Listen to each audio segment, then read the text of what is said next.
So I just received my September Vinegar Syndrome package of movies, my subscriptions, and some extra ones that I bought along the way because they just kind of made me curious. And I have a real disconnect with Vinegar Syndrome at the moment, and we're going to talk about that.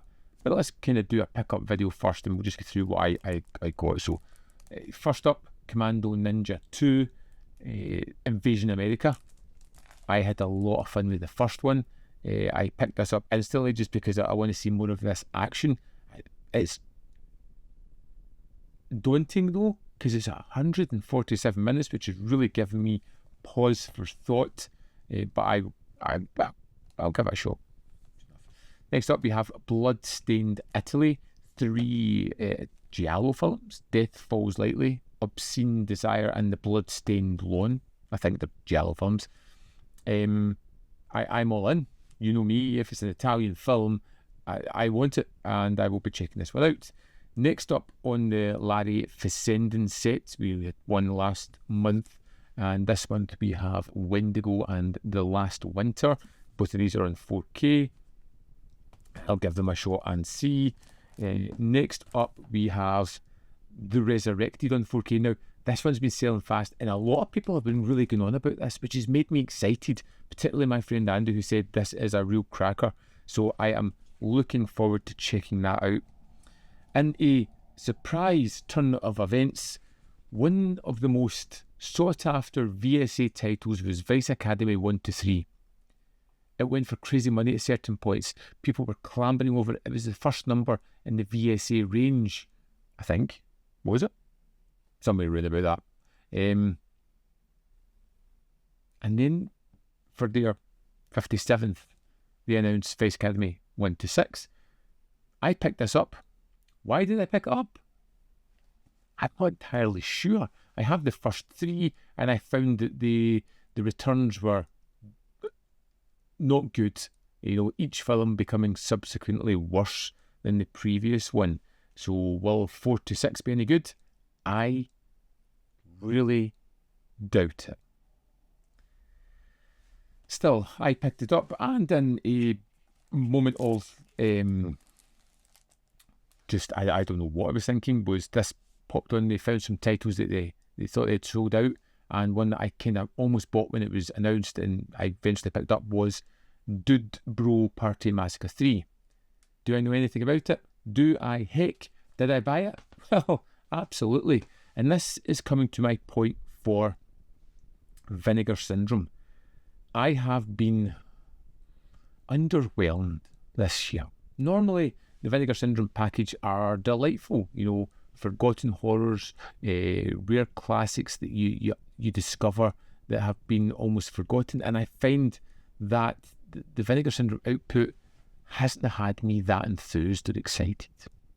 Now, you are getting some interesting titles. Sometimes I find something that I really enjoy but I wasn't expecting, and other times you just find a film that's, well, forgettable, or one that's going to go onto eBay, which happens quite a lot within Vinegar Syndrome's output of what they are putting out there.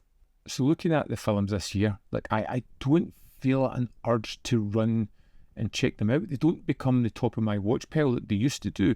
There are certain films that I just hated getting on 4K. Virtuosity gave it away. The White Cannibal Queen I sold. The Nestling I sold. Jade 4K, I can't wait to get rid of that one. You know, none of these films that they've released this year make me go, that was fantastic.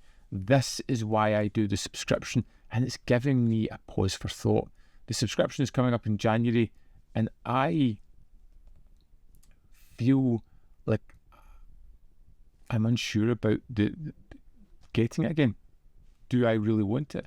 Do I want to take the chance once more? Will I get FOMO and kick myself later on? Or will I find that throughout the year there is a handful of titles that I pick up because those are the ones I really want, rather than doing the subscription and getting all the titles? I want to know if there's anybody out there who has a Vinegar Syndrome subscription. How long did you keep it going? Are you thinking of doing it again? Is it, what's putting you off? Are you happy with what you got? Are you not? It's tough. It's tough, I think, and this is probably the most disheartened I've been with Vinegar Syndrome for the longest while. And I do like getting the packages, and I do like covering the movies, but I really feel as if the amazing films are few and far between. I'm even buying less and less partner labels throughout the year.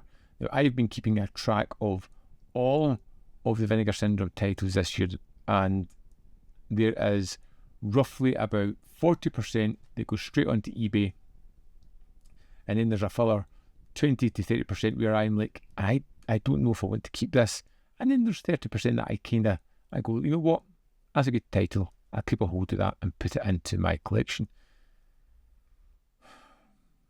I feel as though I'm done.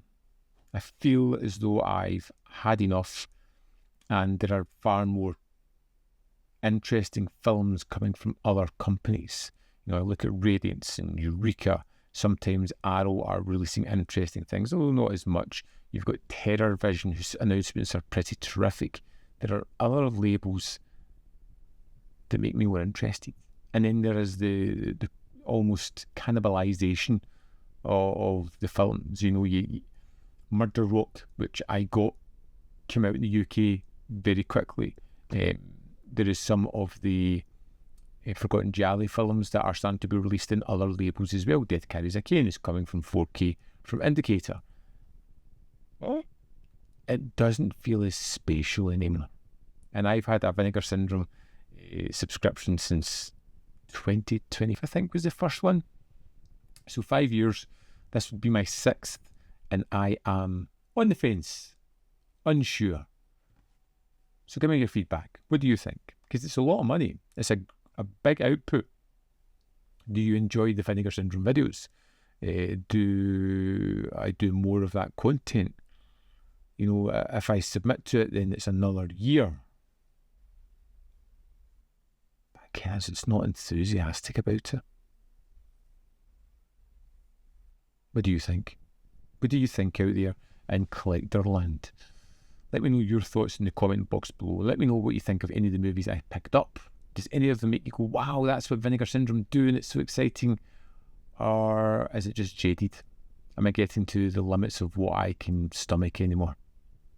I'd love to know your thoughts. So let me know in the comment box below whether you love it, hate it, or fall somewhere in the middle. As always, there is more content up here. You can see more of my stuff in the description box, or links to Patreon, membership program, and manvfilm.com. Always in which you could support. Thanks for watching, and I'll see you next time.